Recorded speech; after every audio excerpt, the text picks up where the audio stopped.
We'll go ahead and get started. I'd like to welcome each and every one of you to this afternoon's agenda meeting, where we will review the action items for Tuesday, May 17th.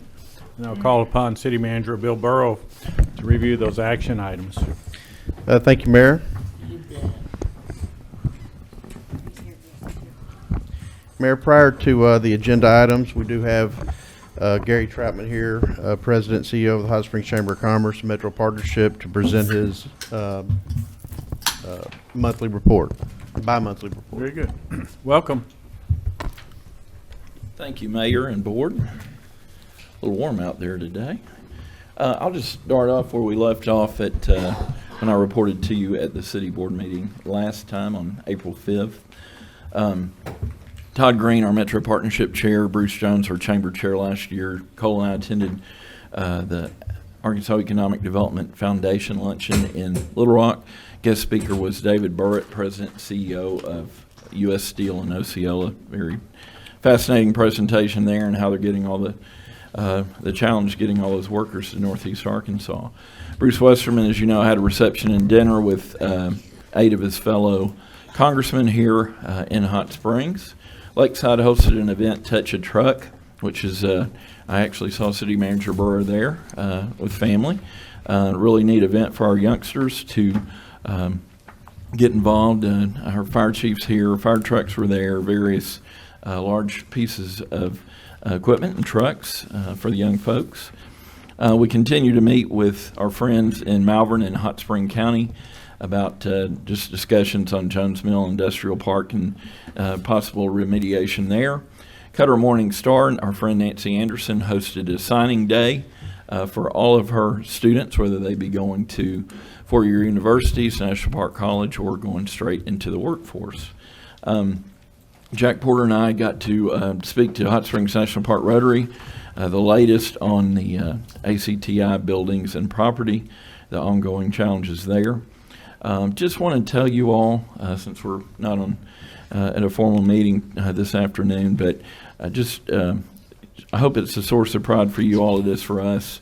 We were invited to be part of a think tank with the State Chamber and 50 CEOs and COOs from across Arkansas, major companies that you've no doubt heard all, but the only 5 included in that group were Jonesboro, Fort Smith, Rogers, Batesville, and Hot Springs. So good to be involved in those higher-level discussions at the statewide level. Wayne Smith from Oakland was one of the general manager CEOs in attendance. We were proud to host the Academic Excellence Banquet. We celebrated our 59, our top 5% graduates in Hot Springs and Garland County, and just always personal favorite event to recognize the overachievers.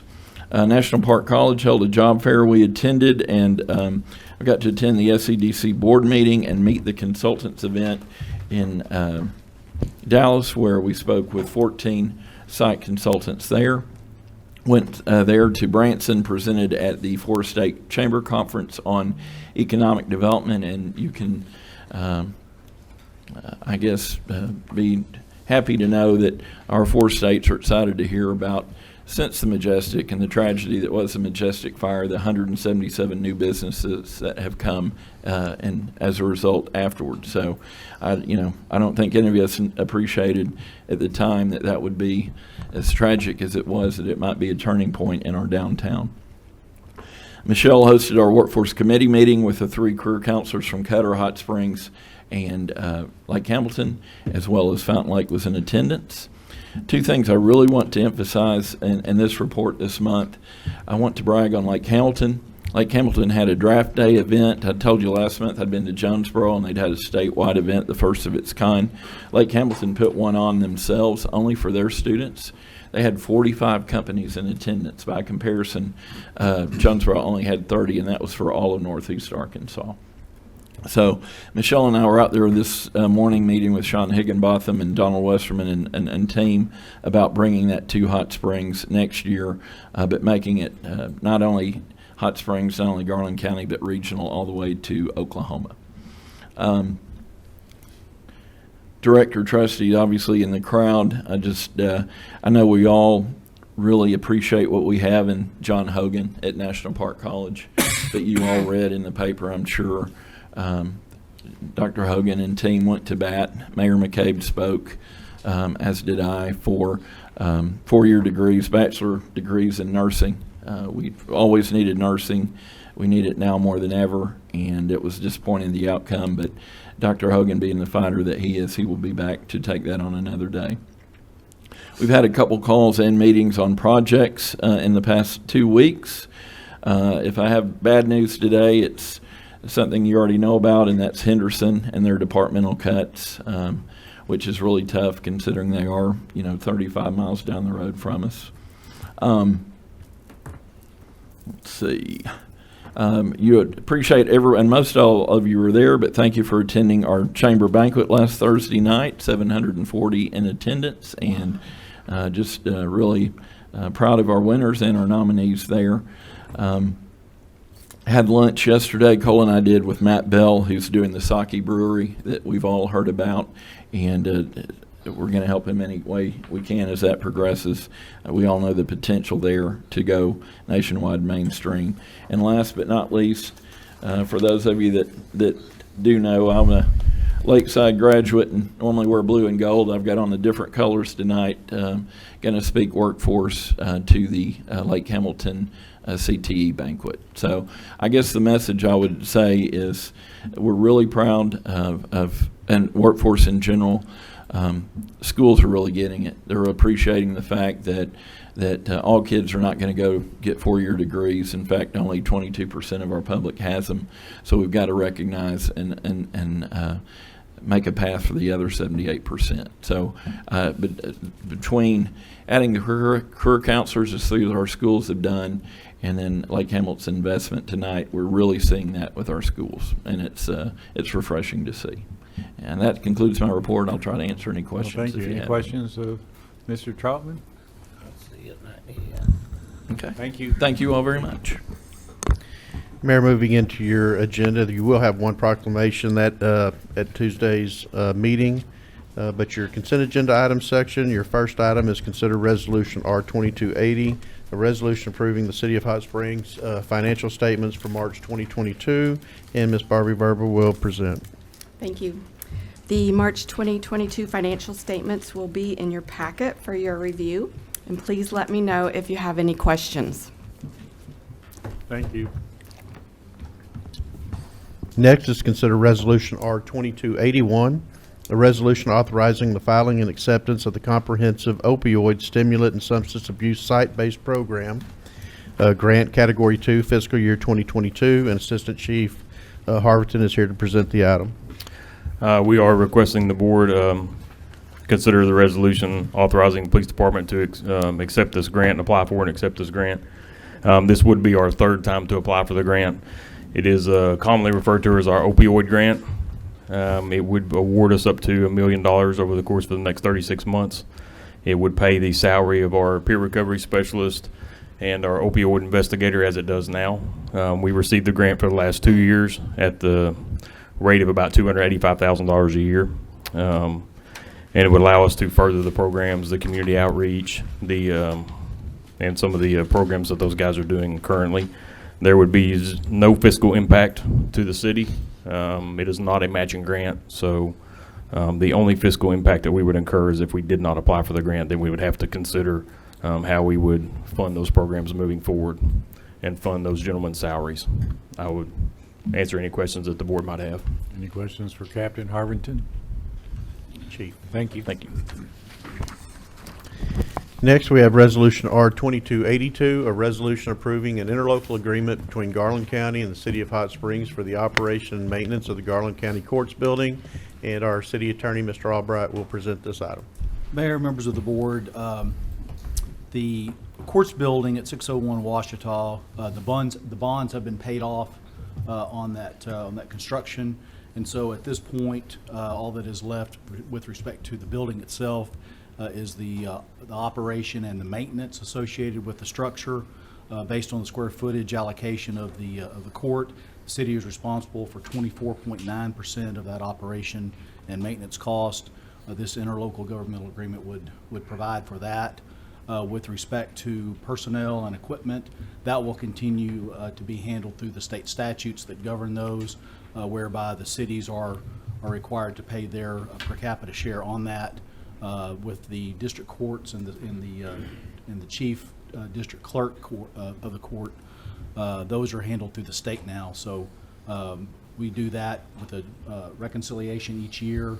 The city passes its budget, the county passes its budget. Any discrepancies at the end of the year are reconciled. Any questions of Mr. Albright? Thank you. Next, we have Resolution R-2283, a resolution authorizing the purchase of one low-floor heavy-duty diesel transit bus from Gillig LLC pursuant to the Arkansas Department of Transportation Procurement Contract 21-001-R in the amount of $449,996, and Deputy City Manager Spicer is here to present this item. Yes, this particular item comes to you requesting that the Hot Springs Intercity Transit and the City of Hot Springs participate in an RDOT procurement. The RDOT, their Public Transportation Division, did a heavy-duty bus procurement back in 2020, and when they did that, they selected Gillig, which is, obviously, that's one of the larger heavy-duty bus manufacturers in the country. Gillig's, those are, when I say heavy-duty, you're talking about a flat front bus, not the van style type trucks and vans that you see. This particular item is it's a 35-foot heavy-duty, low-floor diesel bus. It does have seating capacity for 32 passengers with 2 wheelchair tie-downs. It is a kneeling function, which allows the bus to lower itself to curb height to allow people with mobility devices and elderly to get into the bus. The reason it's through RDOT was the procurement through RDOT. There are some FTA requirements that need to be satisfied for us to enter into this. Whenever RDOT did this particular procurement, they did it with Razorback Transit in Northwest Arkansas, Fort Smith Transit in Fort Smith, and then also Rock Region, which is Little Rock, Central Arkansas. There were 76 total units put across this procurement. And in order for us to participate in it, RDOT and those participating agencies have to allow us to have a bus option purchase, and we've obtained that requirement from them. And at this point, we would like to do the purchase, and the purchase that the funds that we'll use for this purchase are CARES Act funding that was obtained back in 2020. We still have a balance of funding left. That is 100% federal funds, so there's no local match required for that $449,996 balance. And just kind of a little background on the system, Hot Springs obviously doesn't need a tremendous amount of large heavy-duty transit buses. We kind of work better with smaller and larger buses just because of how our system operates. Transit buses, obviously, last time we purchased one like this was back in 2010 with recovery money. So it's been a good bit of time since we've purchased a large bus. And this particular bus purchase would replace a 2005 Optima bus, so a 17-year-old asset that we would put out and dispose of that particular unit. Any questions? Very good. Any questions of Mr. Spicer? Thank you. Thank you. Next, we have Resolution R-2284, a resolution repealing resolution numbers 3363 as amended and 6336 relating to the EMS Medical Advisory Board, and our Fire Chief Ed Davis will present this item. Good afternoon, Directors. I come before you today to recommend to abolish the EMS Advisory Board. EMS Advisory Board was a creation of a board previous to you in 1996. The intent of it was to establish a governing board for the ambulance services inside the city of Hot Springs, in particular its franchise holders. So this group was made up of physicians three from each of the hospitals, and they were to establish a dialogue, be able to have meetings, to be able to arbitrate problems, things of that nature. And in 1996, this was a very good idea since we had two franchise holders, Life Mobile and National Park Medical Service. But fast forward to today, the situation is much, much different. The hospitals no longer operate ambulance services. And so, because they don't do that, they're less interested in the operation and governance of the franchise. And so, for about the past 10 years or so, the amount of enthusiasm and the amount of attendance by the hospitals has really waned a lot. And so, what we're asking you to do is to repeal the ordinance that, or the resolution rather, that established this committee. And so, I come before you tonight to answer any questions that you might have concerning that process. Any questions of the chief, Davis? Yeah, my question would be relating to, from the medical advisory board standpoint, what would be the oversight to LifeNet then? It's the same oversight we've always had. The fire department's the franchise manager for LifeNet. We're the ones that conduct the investigations on the complaints that come in. We also do quarterly reviews to make sure that the franchise holder is actually meeting the tenets of the franchise agreement.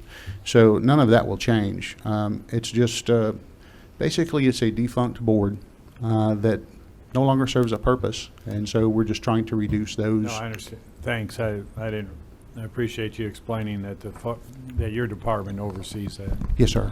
Okay. Thank you. Next, we have Resolution R-2285, a resolution approving the purchase of a Ferrara Cinder custom pumper truck pursuant to the Cooperative Purchasing Program through Sourcewell in the amount of $715,200. And again, Chief Davis. Directors, I come before you tonight to ask that you would consider buying the City of Hot Springs Fire Department a custom Class A 2,000 gallon per minute fire pumper from Ferrara Fire Apparatus through their dealer, Firemaster Fire Equipment, Springfield, Missouri. This particular piece of equipment will replace a 22-year-old frontline engine and allow us to retire a 31-year-old reserve engine. It's a 2,000 gallon per minute pump on this truck, 700 gallon tank, 30 gallon foam cell. It will be something that will be very, very nimble. It'll be an incredibly maneuverable piece of equipment. It'll be versatile. It'll operate well in urban settings downtown. It'll operate well in the suburban settings on Lakeside Road and some of the other areas. Our intention is to put this at the Golf Links Road Fire Station. It will replace one of our oldest frontline pumpers. The dealer actually can deliver the apparatus in 300 days, which is kind of remarkable. They're actually the only apparatus manufacturer that's guaranteeing to get it to us in less than a year. Most are in the 2-year range. This is also the cheapest price we could find. If we prepay for this at the time of order, we can actually save almost $20,000, meaning that this piece of equipment will cost you about $696,000, actually $695,997. Which is going to be the cheapest custom pumper you're going to see for a long, long time. And one of the reasons why we have to order this pumper with the dimensions that we do is because of the apparatus bay door that is at the Golf Links Fire Station and the Park Avenue Fire Station. They're very small. They're actually just a little oversized for like a garage that you would have in your own home. And so there are certain aspects of this concerning its height that have to be, very special and have to be custom fabricated. Any questions on this topic? And Tom Broughton, he is the chair of the apparatus committee. He's here tonight if you have any questions you want to ask him. What, with a 2,000 gallon per minute flow and a 700 gallon capacity, how much water comes out of a fire hydrant in a minute? Yeah, that's a great catch, Mayor. It depends on where you're at. I mean, we have some areas in Hot Springs where the fire hydrant flow is actually about 3,000 gallon a minute. If you get downtown where we have the parallel 12-inch mains on Central Avenue, we can flow in the neighborhood of 10,000 to 15,000 gallon per minute. I mean, so in other words, we could actually hook up 5 of our pieces of equipment in series and still not max out the water system, which is pretty incredible. So we're blessed with a great water system in many of the commercial areas, and so having a 2,000 gallon per minute pumper to respond into those would be a really good thing. Now, sometimes we get a little confused, and you see, a 700 gallon water tank, that's going to run out of water really quick, and you're absolutely right, it would. But what we use that for is initial attack, and that's why there's a foam cell on this truck. The foam cell allows us to stretch the water. In other words, that foam actually acts as a surfactant, and what it does, it makes the water wetter. It makes it stick to things, and so we can actually stretch that 700 gallons of water out quite a bit. Our second due truck that comes into the scene is a water supply truck, and they're going to lay a supply line from a fire hydrant to the attack truck. So that's really just to kind of hold the firefight, the initial firefight in place until the permanent water supply, semi-permanent water supply can be established. Very good. Thank you. Yes, sir. Any further questions? Now we all know. I feel safer already. I didn't know that. So you just don't want to put your, Yeah, you don't want to do that. can't drink out of a fire hydrant. So, thank you all. Next, we have Resolution R-2286, a resolution awarding a term contract to McGeorge Contracting Company, Inc., doing business as Cranford Construction Company for the street paving and code milling. And our project manager, Michael Hill, will present. Yes, this resolution is to accept the bid from Cranford. We put this bid out on our bid online. It went out to 169 vendors that do this type of work. We've got one bid back, Cranford. So our recommendation is to accept the bid. Any questions? Any questions? Thank you. Next, we have Resolution R-2287, a resolution awarding a contract to Kate Incorporated for the completion of 2 trail bridges on a multi-use trail as part of the RDOT job 061535 Hot Springs Creek Greenway Trail Phase 6 and for other purposes. And our Parks and Trails Director, Anthony Whittington, will discuss the item. Thank you. Recommendation is to award a contract to Kate Incorporated for $668,679.20 to construct the next phase of the Hot Springs Creek Greenway Trail. Staff also recommends the approval of a required 1% admin fee of $6,688 to RDOT for the project. The southern trail section of the Hot Springs Creek Greenway Trail is a 3,700-foot-long section from the end of the existing trail, which is 850 feet past the Golf Links Bridge, to the future trailhead at TV Hill Road. This section will include some of the most scenic and park-like areas of the Greenway Trail and include 2 70-foot-long trail bridges over Hot Springs Creek. We only had one bid that was received. The contractor, Kate Incorporated, is very familiar with the city staff. Have done an excellent job in the past on Greenway projects. If you're familiar with the elevated boardwalk section, they recently completed that, our latest section, which has become a favorite of a lot of trail users. Funding set aside for this project was $631,250. Of this, $500,000 was from a TAP grant. The contract amount based on city awarding the bid, we had 3 deductive alternates to lower the price. After the contract for $668,679.20 is awarded, and we receive concurrence from RDOT, we will execute a $35,000 change order, which is an overlook on the trail to reduce it to $633,679.20. Negative change order. Sorry? Negative change order. Negative change order, yes. But we have to, according to RDOT, we have to execute the contract first before we do the change order, so. Yes. Any questions of Mr. Whittington? Thank you. Next is Resolution R-2288, a resolution authorizing the filing and acceptance of a 2022 Arkansas Transportation Alternative Programs grant to develop Phase 1 of the Stokes Creek Greenway Trail. And again, Mr. Whittington. Thank you. In March 2022, the Arkansas Department of Transportation announced they would be accepting applications for the 2022 Transportation Alternative Program with the due date of June 1st. This gives the city an opportunity to construct a new greenway to complement the already award-winning Hot Springs Creek Greenway Trail. Half Associates has produced a graphic design and construction drawings for this project. Stokes Creek Phase 1 will begin at Kimmery Street and will parallel the creek about 3/8 of a mile and end at Richard Street. The trail will be exactly like our Hot Springs Creek Greenway Trail. It'll be asphalt, 12 feet wide, and allow for 2-way foot and bicycle pedestrian traffic. This is in accordance with our Hot Springs Bicycle and Pedestrian Master Plan, and we will have a trailhead and parking at the bottom of Kimmery Lane. 80% of this project will be $400,000 of federal funds, with a 20% match of $100,000. That local match will come from Complete Streets with a $500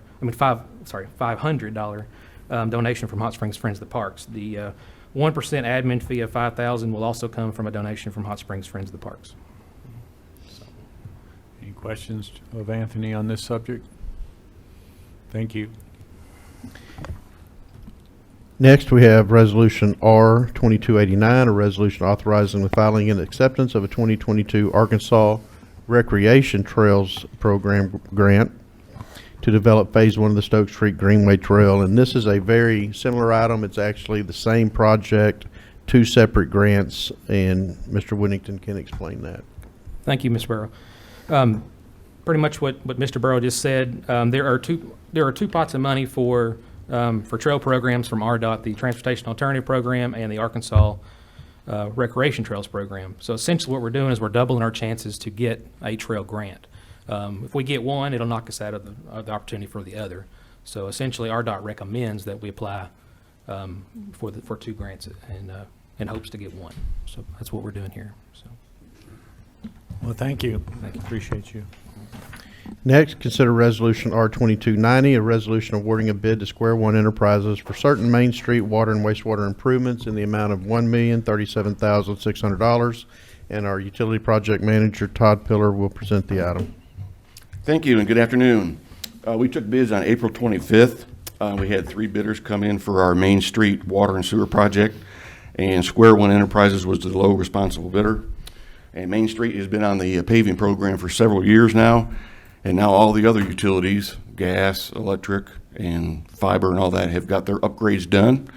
So we always make the biggest mess, so we're going to do our last water and sewer upgrades down from McClard's on Albert Pike down to the railroad tracks just north of the school. It's about 2,600 linear feet of water and sewer, gravity sewer and water main. And the total base bid price of Square One, again, as City Manager Bill Burrow said, $1,037,600, and actually came in under budget. Our budget was $1.1 million, so that was good, nice to hear for a change. And the funding will be out of the 2022 water distribution and the separate gravity sewer budgets. Any questions on this subject? Thank you. Thank you. Mayor, we have 2 items of old business on your agenda, items that were tabled at your last meeting. The first is consider Resolution R2275, a resolution declaring a certain structure located at 445 Silver Street in the city of Hot Springs a public nuisance and condemning such pursuant to the Hot Springs Code 17-1-1. And our Planning and Development Director, Ms. Kathy Summon, will present the item. Thank you. This item was on our agenda at your last meeting. You removed it from consideration at that time and moved it to this agenda to provide opportunity for additional notice to an apparent mortgage holder. That notice was sent the following day. We have had no response on that. We provided both mail and telephone contact information in addition to the green card that goes with the notice, and we have had no response on that. Also, we asked for an update from the title company, and I understand that the queue is rather long to get a response on title work right now. So we're optimistic that we may hear something before our meeting next week. But as of now, no response on those notices. Any questions on this item? Thank you.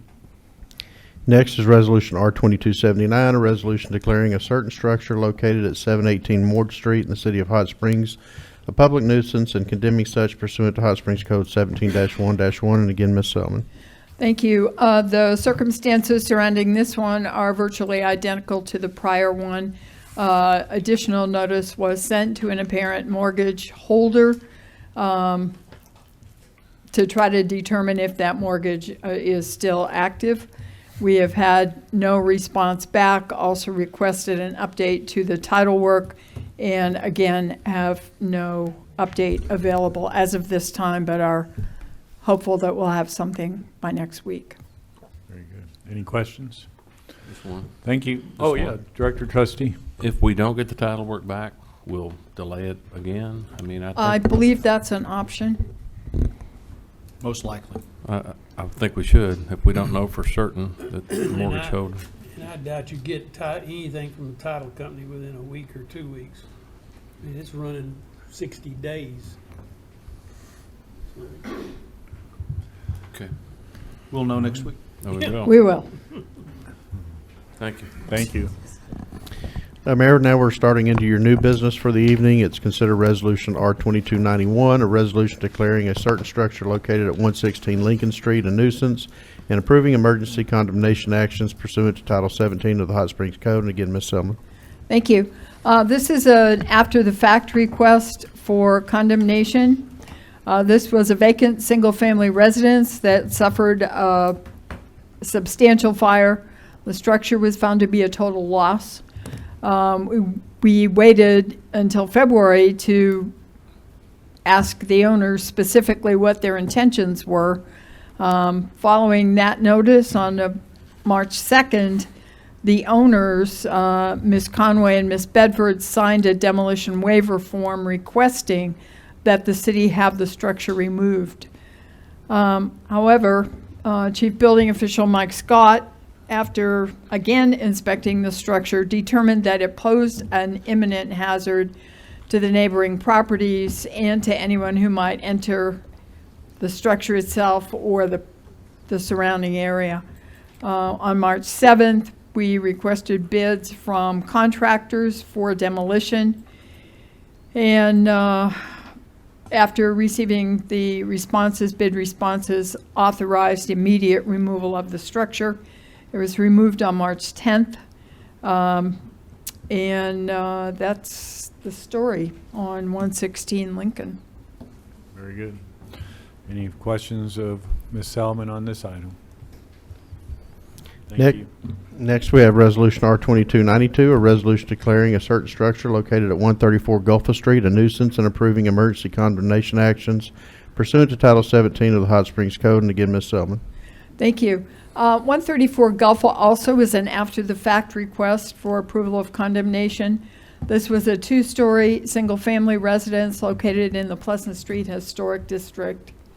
It was damaged severely by a fire in May of 2021. This was the third fire at this structure. On March 18th of this year, Chief Building Official Mike Scott and Neighborhood Services Manager James Hardage again inspected the structure,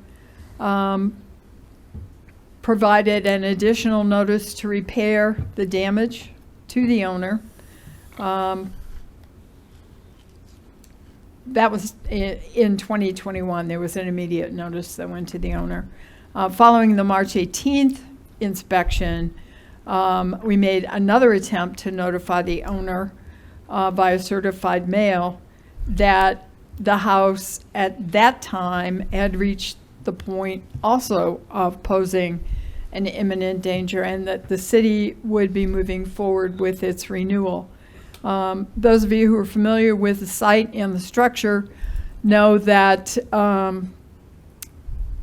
this, for years, has been a magnet for people who don't own this property. The circumstances of the remaining piece of the building, there were big shards of glass pointing out at people. There were nails and glass and other miscellaneous items on the ground, creating a danger to anyone who would be in the area. And honestly, we feared that it was becoming an attractive nuisance to people who were just curious about it. Again, we requested bids from contractors. We had 2 responses. We notified Director Jones and the Historic District Commission of the very sad news that we had to remove a structure that was designated as a contributing structure in the Pleasant Street Historic District. We've had tremendous difficulty notifying Mr. Galbraith, the owner, and we're unable to remove the structure until the beginning of this month. So that structure now has been removed, and that's it. Any questions of Kathy on this subject? Thank you. Remember, just a note on that one, Fire Chief Davis has already exited, but this particular structure actually has had 3 fires at that particular address. Next, we have Resolution R2293, a resolution declaring certain structures located at 309 through 311 Garden Street nuisance and approve emergency condemnation actions pursuant to Title 17 of the Hot Springs Code. And again, Ms. Selman. Thank you. This is, again, an after-the-fact request for condemnation to abate imminent hazard at 309, 311 Garden Street. The structure was removed under the authority of the building official. His statement on March 17th is, "This house is in a state of disrepair and an imminent danger to the neighborhood." Pictures, which are in your packet, show a collapsing roof, broken windows, holes in the floor, and exposed nails and debris litter the ground. Vagrants are using parts of the house, and human waste and needles are visible. We will make every attempt to notify the owner, and that was done. Once this is done, we will proceed with condemnation after the fact. Notice went to the owners of record, Mr. Andrews and Mr. Andrews. They reside in Colorado, and we went through every step that is required. We received written bids for the demolition. Melton Excavating was the low bidder, and they obtained a permit to demolish on March 24th. As demolition was underway, Mr. Oria Jordash called the Planning and Development Department and stated that he owned 309, 311 Garden Street, and asked why the city was tearing his house down. Once again, we double-checked ownership records held by the Garland County Assessor's Office, and the Andrews brothers showed still to be the owners. City Attorney Brian Albright, in his March 25th email, summarized the laws, the state laws that apply, as well as the Hot Springs Code that applies to emergency demolition, which I will quote. In short, state law authorizes the emergency demolition via ordinance without notice. In the event that notice was given, and it was, the notice should be, as it was, sent to the owner of record with the assessor. There was no way for the building official to know that the property was sold on March 10th, 2022. The city must now follow up with after-the-fact condemnation. The structure blighted the neighborhood, posed public health and safety risks. The structure was inspected, deemed to be unsafe for habitation, and deemed to present an imminent hazard to public health and safety because of its extensive damage. It has been completely removed. The site has been cleared. This is not a normal circumstance, but every step that could have been taken was taken in the proper sequence, and it is possible that Mr. Jordash will appear on Tuesday evening, and he will explain his side of the story at that time, should he choose to attend. Any questions of Kathy on this ordinance? Thank you. Thank you. Mayor, that completes your items for your May 17th meeting. Very good. Well, as Mr. Burrow said, we've reviewed all the action items, so we'll adjourn, and we do have a work session immediately following. Thank you.